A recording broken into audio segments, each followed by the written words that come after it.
This episode of Access to the Arts has been made possible through the support of First Bank Richmond, with 8 locations in Wayne County to serve you. First Bank Richmond and you, doing great things together.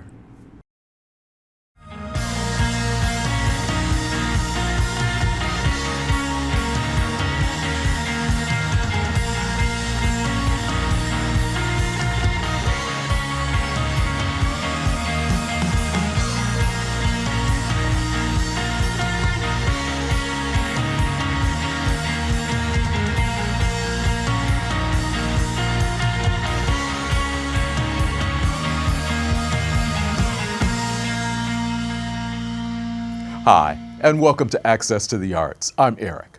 On this month's program, we'll get a new artist spotlight with Melinda Wilson. We'll hear a performance from the most recent Lively Arts concert, but we start with a visit to the Richmond Art Museum, where Lance Crow shows us 2 exhibits that you can currently view, and we see the new murals hanging in McGuire Hall. Sean Dingworth shows us those. Hello, my name is Lance Crow. I'm the Education Director at the Richmond Art Museum. We are continuing to celebrate our 125th anniversary, and I'm really excited to be talking to you about new exhibits, specifically 2 new exhibits at the museum, currently on display through the end of March. And so I'll be telling you all about the artists and the art that you will be able to see in those exhibits. And as always, it's free to see. We've been free since free admission since 1898.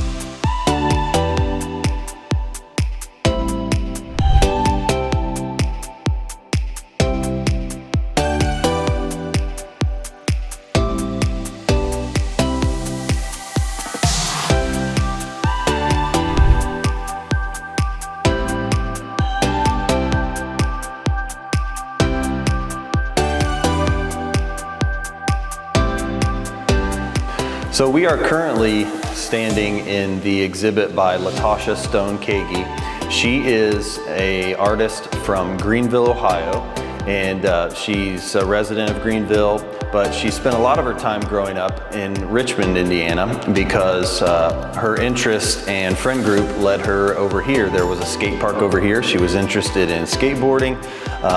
Her friend group was, she classifies more as a subculture group, so skater kids, emo kids, and she was always interested in art as well. And so she decided to make a career of combining 2 things that she loved, which was skateboarding and art. And so as far as we know, Latasha is the owner of the first Black female-owned skateboard shop in the United States of America, which is, it's really cool, and we're very excited to feature her artwork here.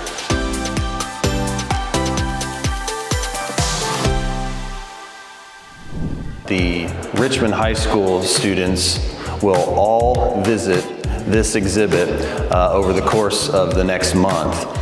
So they are visiting through the Social Studies department this year, and the Social Studies teachers have come up with an idea to incorporate this exhibit into their curriculum, and so it's always fun to work with the teachers in the high school to help enrich the programming that goes on.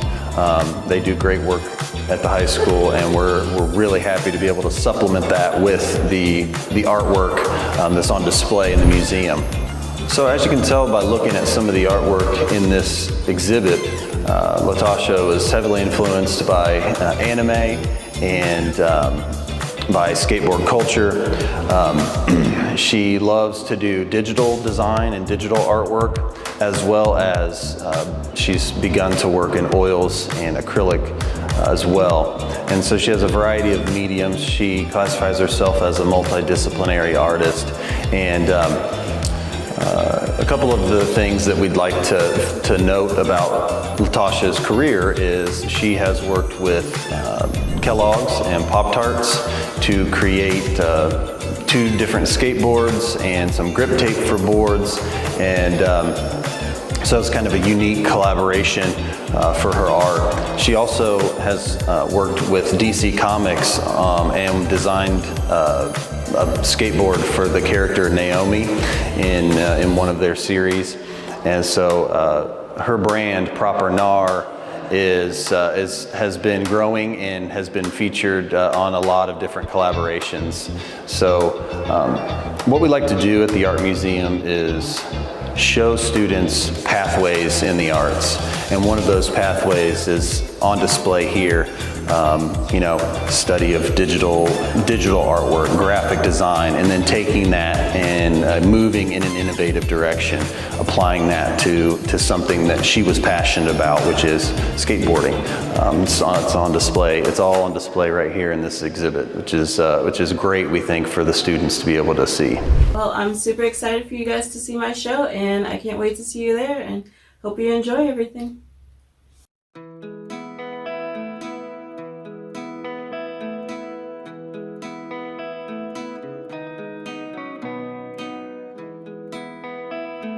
Another artist that we're featuring right now at the Richmond Art Museum is David Michael Slonim in his exhibit, My Only World. And as you can tell by the background, these are abstractions. Some of them are very large pieces of art in this exhibit. And David is a resident of Anderson, Indiana. And he actually painted landscapes for 20 years before moving to abstraction. One of the things that David likes to say about abstract art is that abstract art is music for the eyes. And if anyone loves music, then they are lovers of abstraction, because all music is notes arranged in time to appeal to your soul and to your ears and to move you. And abstract art is the same thing. It's just notes arranged in space, notes meaning colors arranged in space to appeal to a person's emotions and to their sensitivities. And so in this exhibit we have some great didactics on the walls which explain some of these pieces in greater detail, because sometimes abstract art looks a little inaccessible to people who are looking, who are used to more traditional forms of art, more realistic things. And so we've really tried with this exhibit to make this art accessible and understandable for people. And so it just doesn't look like a lot of dots on a canvas. So we're trying to break down, break down some of those stereotypes or some of those feelings that people get, because sometimes when people walk into shows like this, they're like, I think I maybe could do that, right? And so when we have the didactics that explain a little bit more about what goes on in a painting like this to create it, is a little bit more going on behind this, under the surface than just what you're seeing at face value. So.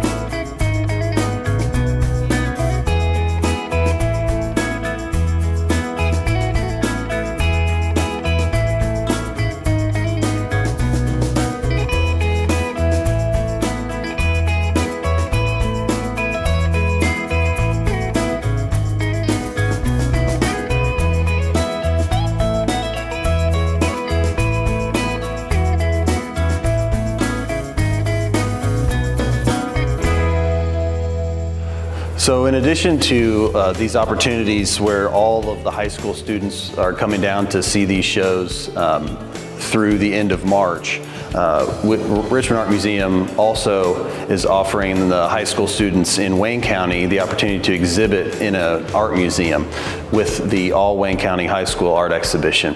And that's coming up in April, and it's something that we do every year to showcase the talented art students in our county, and we're really pleased to be able to continue that program.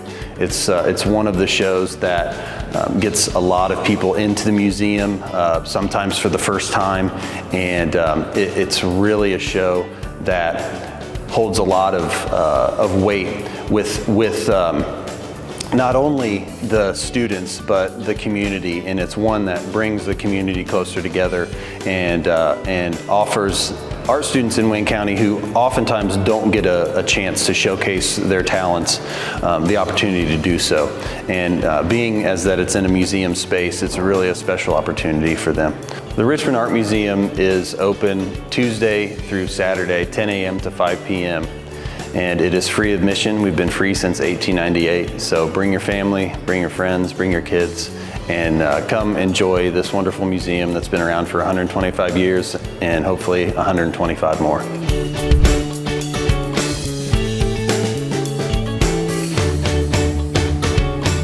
Good afternoon, everyone. Good afternoon, Sean. Thank you. Welcome to the newly renovated McGuire Memorial Hall, the original arts wing of Richmond High School.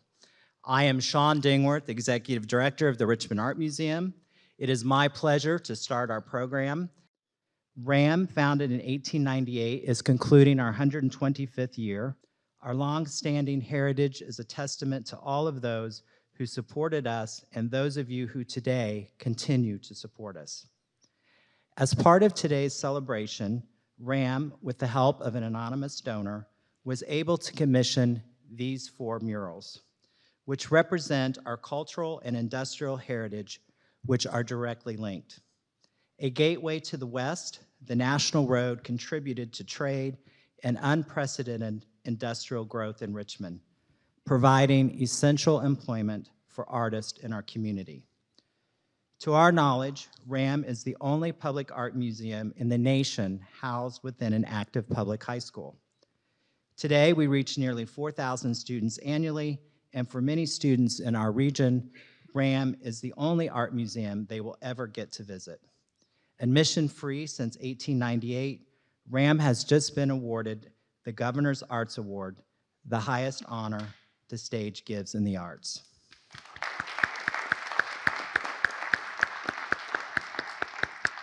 RAM has a dedicated staff and devoted board of trustees, many of whom are here tonight, thank you. And we have the best supporters, all of you, thank you.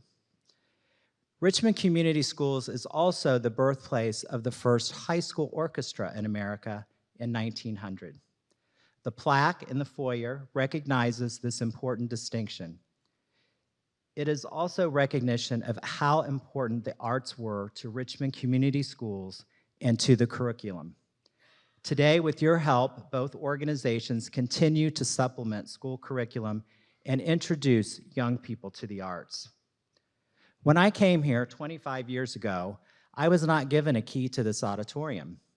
Rather, McGuire Hall had fallen into disrepair, and Civic Hall in Tiernan had taken center stage for productions and assemblies. Under the direction of this administration and staff, the McGuire Memorial Hall is now renovated. With the help of the Redevelopment Commission, Richmond Community Schools, Richmond Art Museum, and our generous anonymous donor, we have now brought this beautiful auditorium back to life for community use. Let's give a round of applause.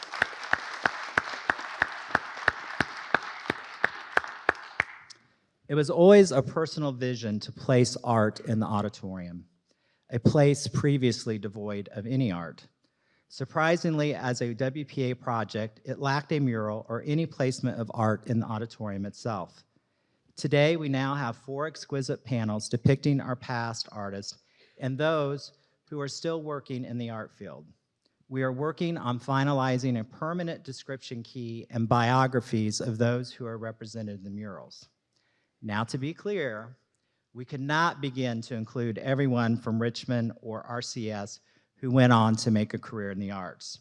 So to that end, we will be working with Richmond Community School students to continue to add to the biographies of artists from Richmond. As mentioned, through an anonymous donor, we commissioned mural artist, Richmond artist Amy Reinhardt, a Richmond High School graduate, to paint these large murals based upon research we did about current and past artists who were either born, lived, or graduated from Richmond. As a student at IU Bloomington, my favorite place was Woodburn Hall, which featured the Thomas Hart Benton murals. It was my goal to have Amy incorporate Thomas Hart Benton's style with her style to make the murals feel as if they were part of the original building. I hope you are all as pleased with them as I am.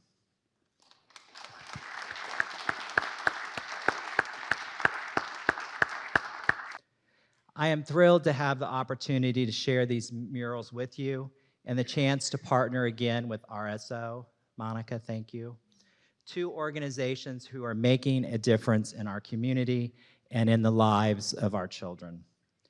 Thank you to Monica for her vision and to all of you who came out this evening to support our endeavors.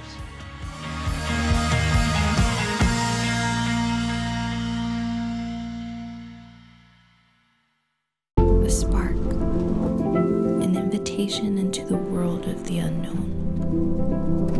It moves us to change, to grow. It asks us to dream bigger. An idea is better shared. It ignites us, and we make each other bright. We can do great things together.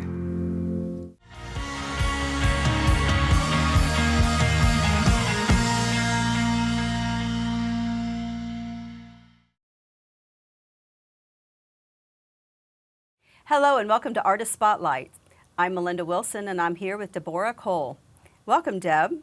Hi, how are you? I'm doing well. So glad to have you here today. Thank you. And I've had the privilege of knowing you for a few years, and I was glad to be able to bring you on this segment. I appreciate this. Yeah, absolutely. You have a wonderful story behind how you got into your artwork and it continued. And I would just like for you to share it with us today. Well, I have drawn all my life. I mean, since I was probably 6 or 7. Okay. I've always done art. I did have epilepsy. Mm-hmm. They did remove some scar tissue from my left temporal lobe. Mm-hmm. And after that was completed, it's like, well, the right side always had taken over. Okay. But there was a new freedom, and it just did what it had compensated, I guess, on my life. Okay. But once the scar tissue was gone, then it did even better. So you can tell a difference between your artwork before the surgery versus after then. It was a little freer. Okay. And it's become even freer now because I was always a pretty stark photorealist, I think, yeah.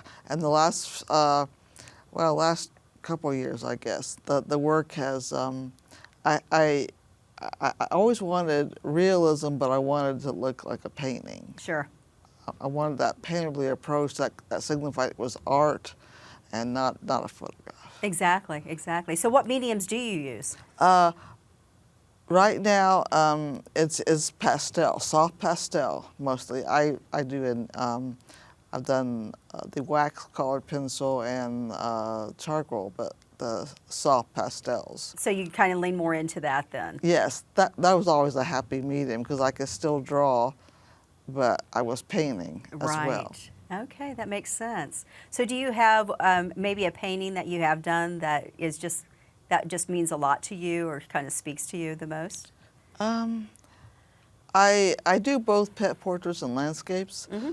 I guess the one of my newer style would be one that I did of it's a winter scene actually. Okay. And you know, part of it in the background mostly is a slightly looser, you know, combination of the colors. But I came across this one part that was just a lot of weeds and such, you know. Mm-hmm. But there were several colors in them, and I was running out of time. Oh, sure. And so I suddenly began making what I call it my new style. It's like a cross mark, and it between crosses, you know, with a longer, sure, or somewhere like a plus sign. Okay. So I actually did a pet portrait. It's an 18 by 24, wow. And it has sold from the Reed Hospital exhibit I had. Oh, that's wonderful! Last Congratulations. Fall. Yes, and I used that technique almost over the entire piece, and it just, I mean, it's still very realistic, but the painterly combination of my colors, I guess that's what I like so much about pastels. much freer with the color Exactly. and more spontaneous with this technique. Oh, and so it can pretty much put your signature on it. Yes. Right. Yes. So do you ever get a creative block, and how do you overcome that? Oh, that started early. So I just began doing like at least 2 and sometimes 3 paintings at a time. Okay. You know, sometimes it was from photos, and as I began getting a little better with the plein air, then I would, if I didn't finish that one, you know, Sure. I wanted, you know, I would just start one and then I would go back to this one, and then, you know, the idea may come when you're working on a certain area of your next painting. Right. Okay. And that's how that goes. So do you have a piece of art on your bucket list that you would like to do, either whether it be a location or a style? Well, since I've just evolved into this cross mark technique, I think that's started. Okay. And I do like doing the pet portraits. I mean, when I was a child, that was the very first thing, you know. And then it came to, well, it would probably look better if they, you know, were outside Sure. and not just the, so the environment, I guess. And I might add stick figures or a building. I guess that's where it is too. You know, if you have some kind of a slight, I call it urban or man-made, you know, object in there. Oh, that sounds like it's going to be very interesting. I'm looking forward to seeing that future work. Thank you. And thanks again for joining us today. I appreciated being here. And thank all of you for joining us for Artist Spotlight.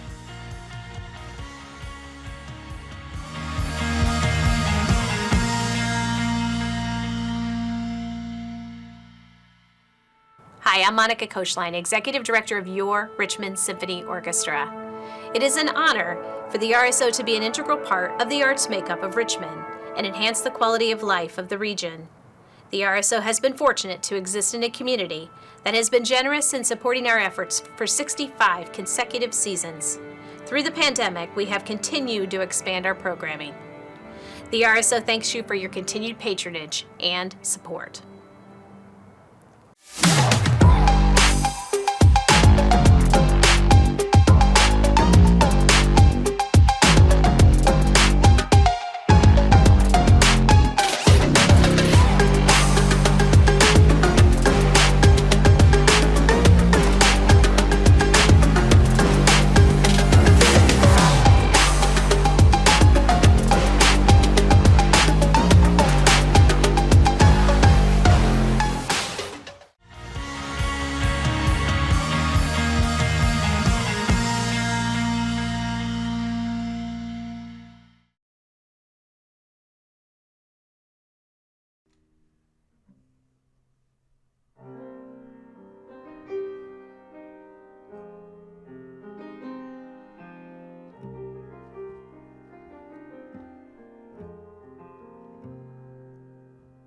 I have a lock, you have a key. I hide the lock, but you still find me.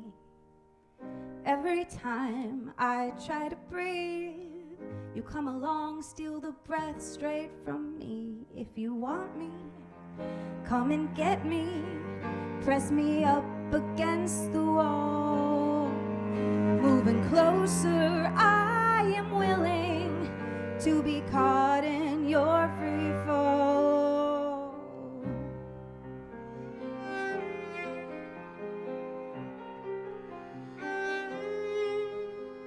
I like to hide, to be unseen. I've tried the light, but the dark calls to me. Every time I think I'm free, you come along and you dangle the key. If you want me, come and get me. Press me up against the wall. Moving closer, I'm willing to be caught in your free fall.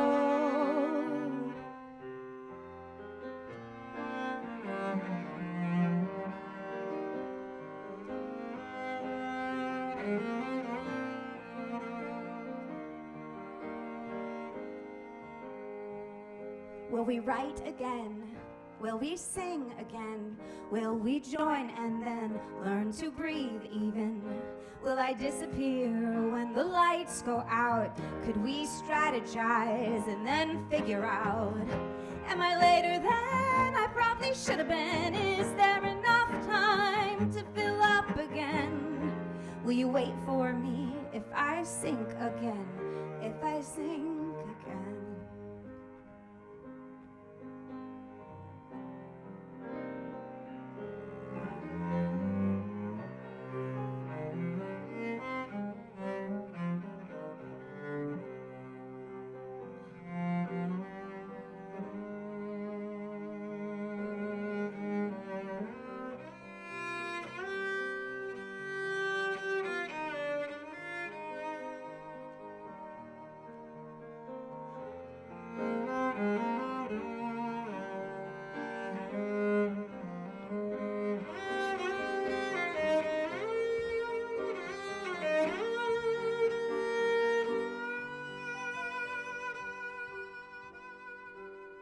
I am a blade, rusty and tired. You temper me soft by the heat of your fire. Into the forge I'm trying to go, but the world moves so fast and my heart just wants slow. If you want me, come and get me, press me up against the wall. Moving closer, I am willing to be caught in your free fall. If you want me, come and get me, press me up against the wall. Moving closer, I am willing. Moving closer, I am willing. Moving closer, I am willing to be caught in your free fall.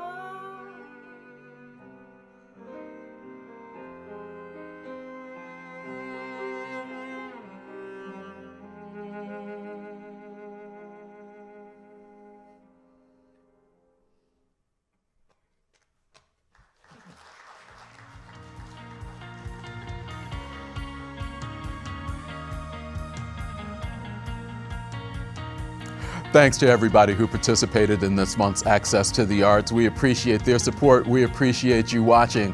We'll catch up to you again next month. In the meantime, as always, I wish you well.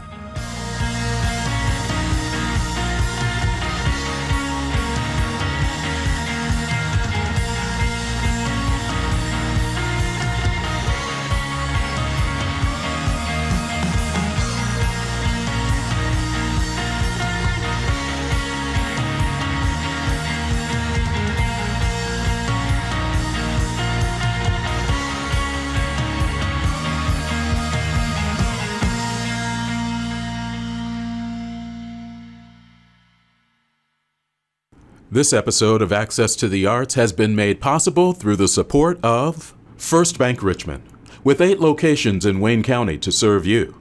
First Bank Richmond and you, doing great things together.